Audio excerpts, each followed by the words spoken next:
Welcome to Cop Talk Drive Aware, the do's, the don'ts of a car stop. My name is Michael Hardick, and I'll be your host. This show is all about enhanced communications between the driving public and the street uniform officer. It's the first in a series of safety-type shows where we'll discuss things like the do's and don'ts of traffic court. We'll talk about auto accidents and drivers' inattention. No one wants to go to traffic court, miss work, pay a fine, pay an attorney, or have points assessed on their license. Also, I'm sure no law-abiding citizen wants to put themselves, their family, nor a police officer at risk. Is this like all the other shows we've seen in school? I mean, who needs it? As you can see, there'll be questions throughout the show. And the answer to that particular question is no. This is not like anything you've ever seen before, and here's why. Being a former decorated police officer, I'm not a professional spokesman. I want to talk to you from a police officer, the street uniform police officer's point of view. This is not about traffic law, but common sense ways to increase communication, share information, which in turn can save lives, save money. And who needs it? Everyone. If you drive, if you ever plan to drive, if you know someone who drives, you and they need this. Parents, it's perfect for the first-time driver. Now, like I said earlier, no one wants to go to court. And I'm sure no one wants to go to jail. Generally, there's two ways that people meet and deal with the police: a car stop or an auto accident. Either can be minor or they can be very serious. This presentation deals with the car stop. Police officers are constantly getting additional training. They view professionally made video reenactments of actual car stops. They hear other officer testimonies, and they hear testimonies from and by the general public. But what about the everyday, non-criminal driving public? Who instructs them on what to do, or more importantly, on what not to do during a car stop?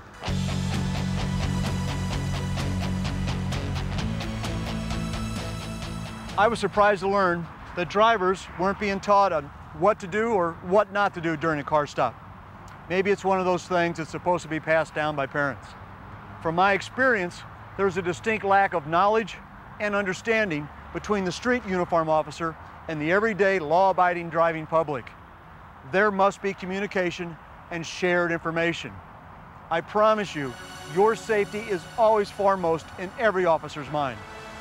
So let's get started.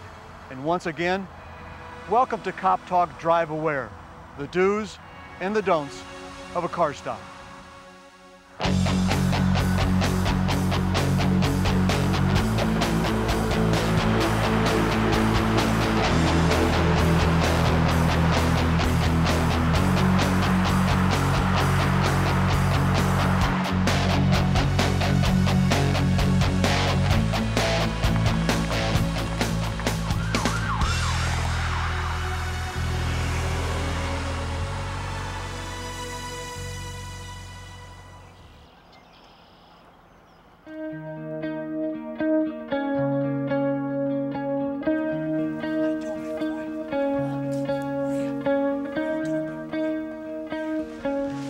I'm sure you're wondering, what does open pasture land and horses have to do with the car stop? It has absolutely nothing to do with the car stop, but it has everything to do with safety. And as I said earlier, every officer's primary concern is safety, yours and of course their own. That's why our car stop, just like those on the street, are done with safety first. We didn't follow on-duty police officers and tape their live car stops.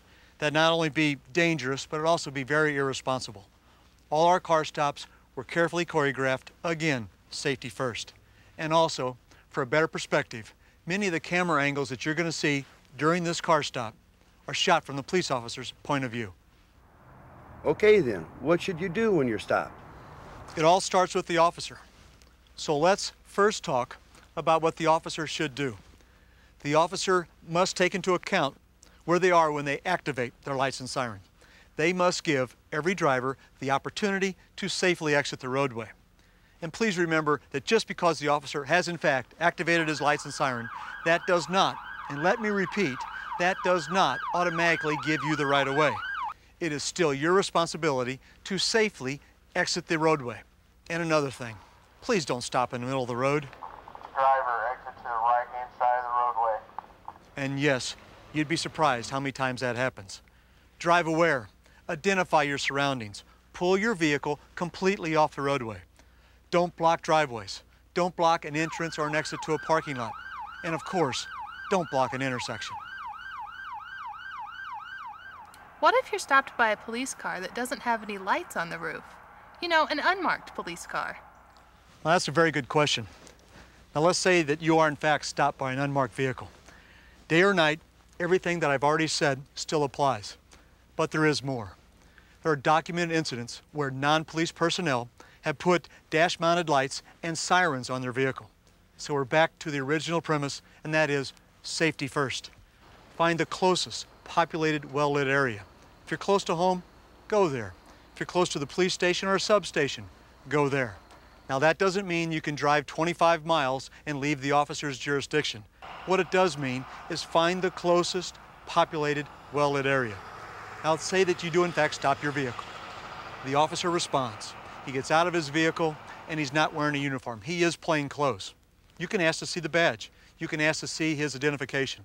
You can also request to have a uniformed marked police vehicle to respond.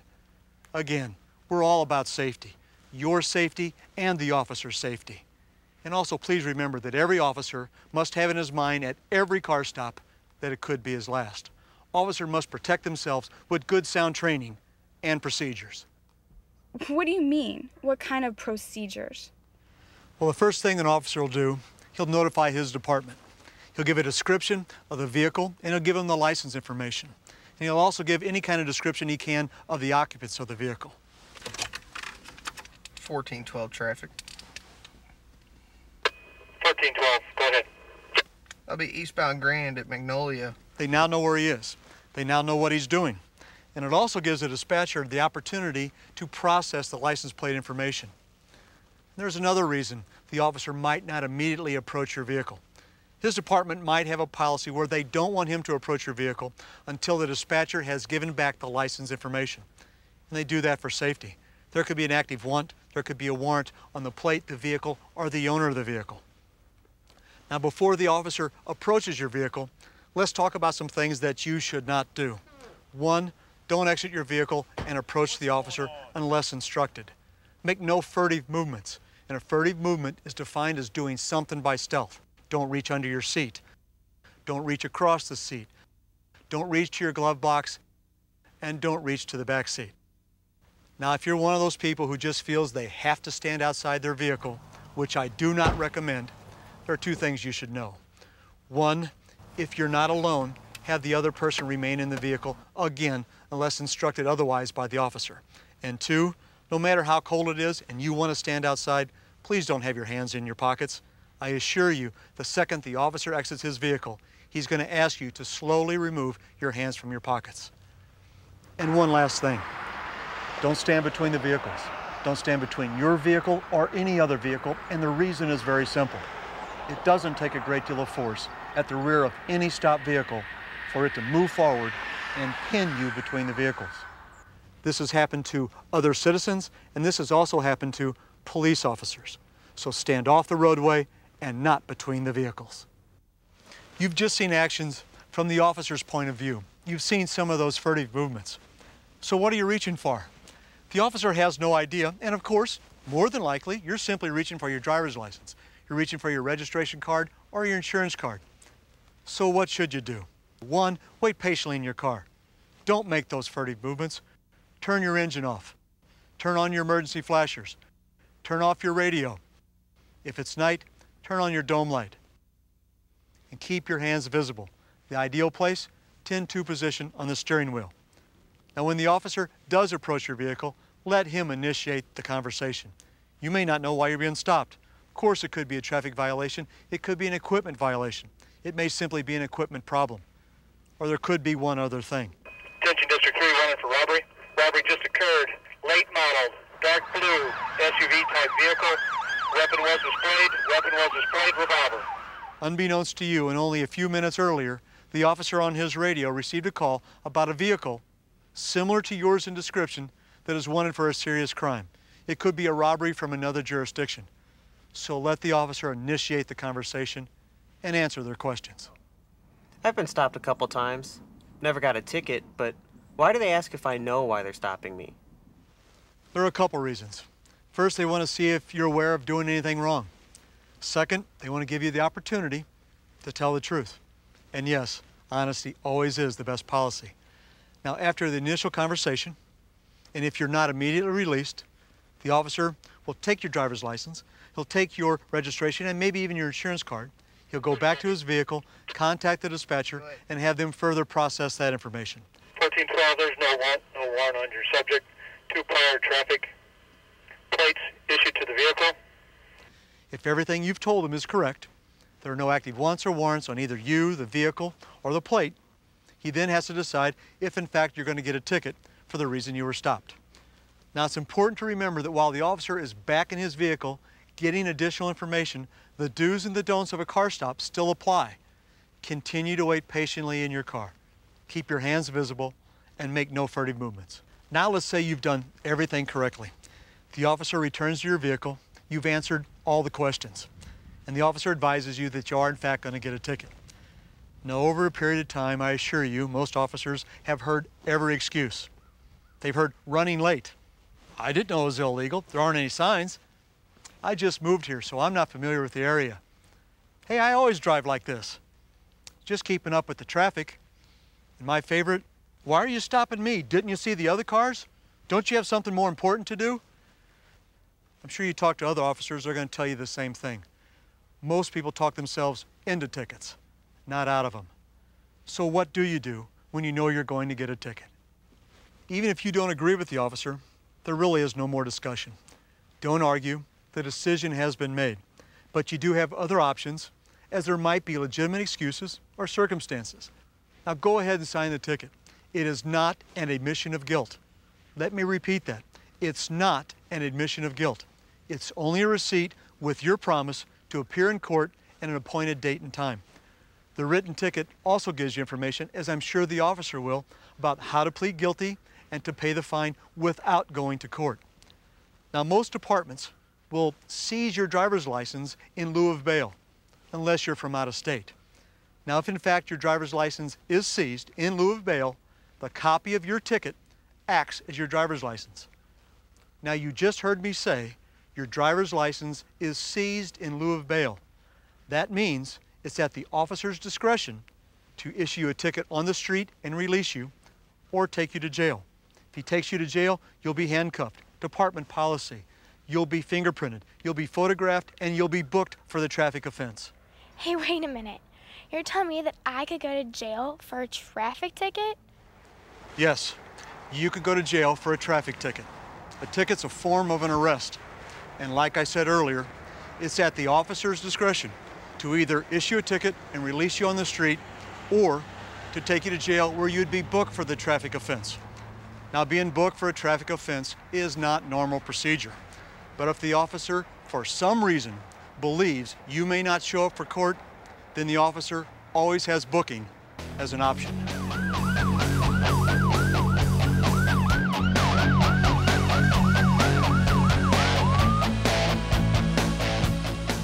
Now, I really don't want to fully explain a traffic court proceeding, as we plan to do another show about the do's and don'ts of traffic court. Just for a second, and for a little advice, let's say that you do in fact decide to go to court. Now, of course, the officer who issued the ticket will also be there to testify. So be prepared. The judge does want to hear what you have to say, but will need more. Will need so much more than, Your Honor, I didn't do it. Be clear. Be concise. Don't get off the subject, and don't play games. Now, one of the favorite games that a lot of people like to play is they continually postpone the court date, hoping that eventually the officer can't appear, can't testify. Two real easy, two real simple questions. Do you really believe the judge doesn't know what you're doing? Do you really believe the judge hasn't seen this before?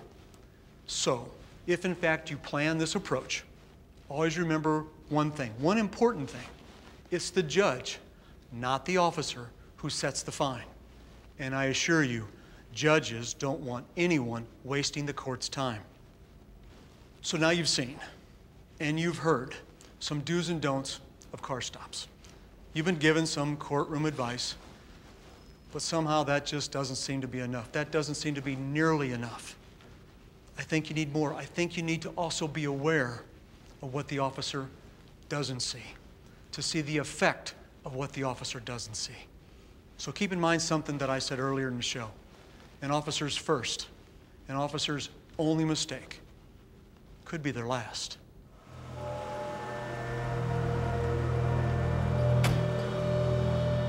Everything changes at night. It's nice, quiet, no one around but the officer and the stopped vehicle. This can happen anywhere, in a major city, a municipality, a small rural town, or out on a remote highway. But peace and quiet can turn into a nightmare.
It takes only a second to reach under the seat, across the seat, or into the glove box.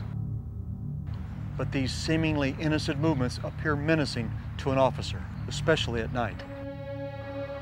For even when every procedure is followed and there are no mistakes, each and every car stop could be their last.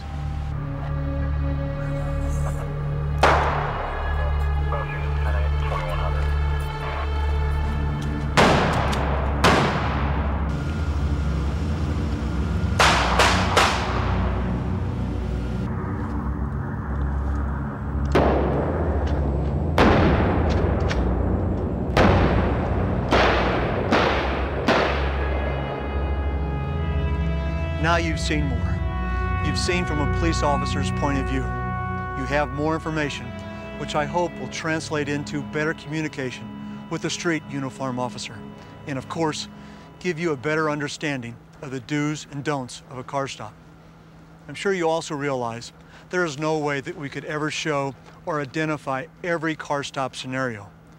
For your safety, for the officer's safety, it's crucial that whether during a car stop or any emergency situation, you always follow the officer's direction at the scene. It's really simple. The idea is for everyone to arrive home safely. Thank you. Be safe, drive aware.